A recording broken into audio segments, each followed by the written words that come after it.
నాయకులందరికీ పేరు పేరున నమస్కారాలు తెలియజేస్తూ ఈ యొక్క కార్యక్రమానికి ఇచ్చేసిన గ్రామస్తులందరికీ ధన్యవాదాలు తెలియజేస్తున్నా. ముఖ్యంగా మనము ఏదైతే ఎలక్షన్ అప్పుడు హామీ ఇచ్చినాం, మన ప్రభుత్వం కాంగ్రెస్ ప్రభుత్వం రాగానే 6 గ్యారెంటీలు సోనియా గాంధీ గారు ఏదైతే ప్రకటించడం జరిగిందో అవి 100 రోజుల్లో నెరవేరుస్తామని చెప్పినట్టుగా మన ప్రభుత్వం 7వ తారీఖు నాడు కొత్త ప్రభుత్వం రాగానే రేవంత్ రెడ్డి గారి ముఖ్యమంత్రి గారు కాగానే 2వ రోజునే 2 కార్యక్రమాలు తీసుకున్నాం. ఒకటేమో మహిళలందరికీ కూడా బస్సు సౌకర్యం ఉచితంగా ఇస్తామని చెప్పడం జరిగింది. 2వ రోజు నాడే బస్సు సౌకర్యం ఉచితంగా ఇవ్వడం జరిగింది. అట్లానే 10 లక్షల రూపాయల వరకు ఆరోగ్యశ్రీ కార్డు కూడా ఇస్తామని చెప్పిన అది కూడా కార్యక్రమాన్ని తీసుకోవడం జరిగింది. ఈ నెలలో ఇంకొక 2 ఏదైతే గ్యారెంటీలు ఉన్నాయో దాంట్లో 2 గ్యారెంటీలు కూడా ఈ నెలలో ఇస్తామని కూడా చెప్పడం జరిగింది. అందులో భాగంగానే మీ గ్రామానికే ఉద్యోగస్తులందరూ కూడా ఇక్కడికే వచ్చి గ్రామంలోనే మీ ద్వారా మీతో ₹1 కూడా ఖర్చు పెట్టనియకుండా మీ ద్వారా పూర్తిగా ఇన్ఫర్మేషన్ తీసుకొని మీరు దేనికి అర్హులు ఉన్నారు. సిలిండర్ ఉంది, ₹500కే సిలిండర్ ఇస్తున్నామని చెప్పినాం. గతంలో ఇందాక చైర్మన్ గారు చెప్పినట్టు 10 సంవత్సరాల క్రితమే 10 ఎకరాల్లో మీకు సుమారు 295 ప్లాట్లు ఇవ్వడం జరిగింది. నాకు తెలిసి దాని తర్వాత ఈ 10 సంవత్సరాల్లో మీ గ్రామం కాదు, ఈ నియోజకవర్గంలో కూడా ఒక ప్లాట్ కూడా ఇవ్వలే. ఇచ్చిరా చైర్మన్ గారు?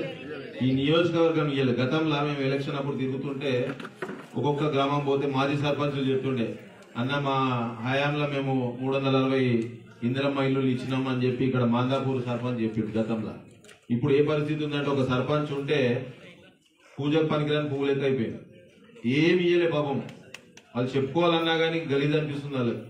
అట్లాంటి పరిస్థితి నుంచి గతంలో ఎట్లయితే మనం పేదల ప్రభుత్వం ఉండేనో అదే ప్రభుత్వాన్ని మీ అందరి సమక్షంలో మళ్ళీ రావడం జరిగింది. తప్పకుండా మీ అందరి సంతోషం కోసమే కాంగ్రెస్ పార్టీ పనిచేస్తుందని చెప్పి సందర్భంగా తెలియజేస్తూ ఈ యొక్క మంచి అవకాశాన్ని ప్రతి ఒక్కరు కూడా ఉపయోగించుకొని టెన్షన్ పడాల్సిన అవసరం లేదు. నేను ఎలక్షన్ క్యాంపెయినింగ్ వచ్చినప్పుడు ప్రతి దగ్గర ఎక్కడ పోయినా కానీ 2-3 సమస్యలు చెప్తున్నా. ఒకటేమో పెన్షన్ వస్తలేదని, ఒక్కొక్కరు 10 సంవత్సరాలు అంటే వాళ్ళు అర్హులైనా కానీ 5-6 సంవత్సరాలు 10 సంవత్సరాలు దాటినా కానీ పెన్షన్ రాలేదు. మళ్ళీ చాలా బాధలు. ఇప్పుడు 2000 రూపాయలు వాళ్ళకి పెన్షన్ వస్తే వాళ్ళ అటో ఇటో వాళ్ళ ఇల్లు అనేది గడుస్తుండే, ఒక భరోసా ఉంటుండే. ప్లాట్లు ఇయ్యలే, ఇల్లులు కొత్త ఒక డబుల్ బెడ్రూమ్ ఒక ఇల్లు కూడా కట్టేయాలి. అట్లాంటి పరిస్థితి నుంచి ఆ దరిద్ర పాలనని మనం ఇక్కడ నుంచి సాగనంపుకున్నాం. మీ అందరూ సంతోషంగా ఉండాలనేది కాంగ్రెస్ పార్టీ ఒక నిర్ణయం. మన ప్రభుత్వం వచ్చింది కనుక మీరందరూ కూడా అప్లై చేసుకోండి. ఏవైతే అర్హులు ఉన్నారో వాళ్ళందరికీ కూడా పింఛన్ రాని వాళ్ళకి కూడా 4000 రూపాయల పింఛన్ ఉంది. మనకి ఇల్లు లేని వారికి ప్లాట్లు ఇచ్చి ఇందిరమ్మ ఇల్లు కట్టించే కార్యక్రమం తీసుకున్నాం. 200 యూనిట్ల వరకు కరెంటు ఫ్రీ ఉంది. 500 రూపాయల వరకు మనకి సిలిండర్ 500 రూపాయలకే ఇస్తున్నాం.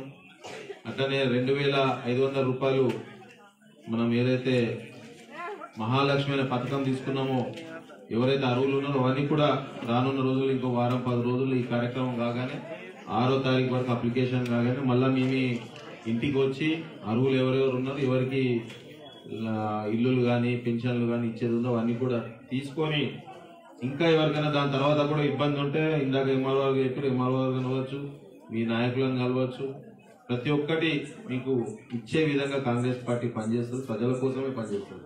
మీరు గత 10 సంవత్సరాలు చూసి చెప్పులు అరిగినాయి పెన్షన్ కోసం, కానీ అసలు చెయ్యాలనే ఉద్దేశం కూడా లేదు వాళ్ళకి. ఏం చేసిర్రు వాళ్ళు? ఏం చేయలే, ఖాళీ హారాయాపని చేసిర్రు. వాళ్ళు మాత్రం గట్టిగా అయ్యారు, కానీ మిగతా ప్రజల్ని మాత్రం ఇబ్బంది పెడుతూనే వచ్చిర్రు. మన అందరి అదృష్టం మన ప్రభుత్వం వచ్చింది. తప్పకుండా ఇవన్నీ కూడా ఉపయోగించుకొని రానున్న రోజుల్లో అందరూ కూడా సంతోషంగా ఉండి వచ్చే ఎలక్షన్లో కూడా ఎవరికి చేస్తే మనం మంచిగా అవుతాం అనేది ఆలోచన చేసుకోండి.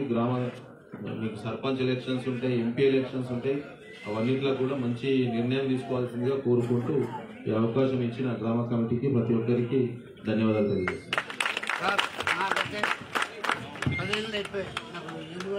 అందుకోసమే కదా ఇంత పెద్ద టెంట్ వేసి మీ ఊర్లో పెట్టాము.